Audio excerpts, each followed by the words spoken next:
Servus miteinander. Teil 2 unserer Videoserie Basketball Rockstar. Ihr habt uns wieder fleißig Fragen geschickt. Wir haben uns 5 Fragen rausgesucht und die werde ich jetzt mit bestem Gewissen beantworten. Erste Frage: Wie viele Gitarren besitzt du? Ich habe 2 Gibson Les Pauls und ich habe 3 Akustikgitarren. Das wird sich mit Sicherheit ändern. Das wird noch zuwachsen, da bin ich mir sicher. Nächste Frage ist: Spielst du Standard-Tuning oder Dropped? Ich spiele gerade bei Full Device eigentlich grundsätzlich Standard, weil unsere ganzen Songs sind auf Standard-Tuning geschrieben.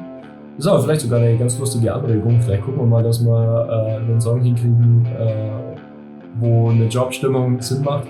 Ich persönlich bin allerdings ein Riesenfan von Flat-Stimmung. Nur aktuell, wie gesagt, mit Full Device spielen wir alles im Standard. Nächste Frage: Warum Marshall und durch was wird dein Sound charakteristisch bzw. einzigartig?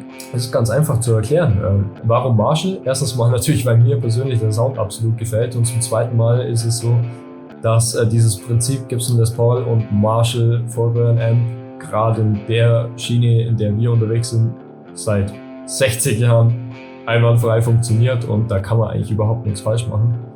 Und was mein Sound charakteristisch macht oder einzigartig, das ist ein bisschen eine tricky Frage, wenn man das über sich selber beantworten müsste.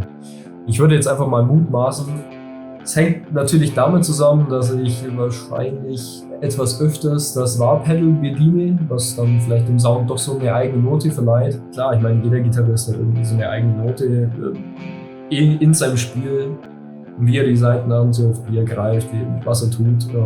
Vielleicht gehe ich da manche Sachen ein bisschen unorthodox an oder mache das anders, als es allgemein üblich ist. Vielleicht ist das eher so ein bisschen charakteristisch für meinen Sound. Nächste Frage: Würdest du dir für 50 € deinen Bart abrasieren?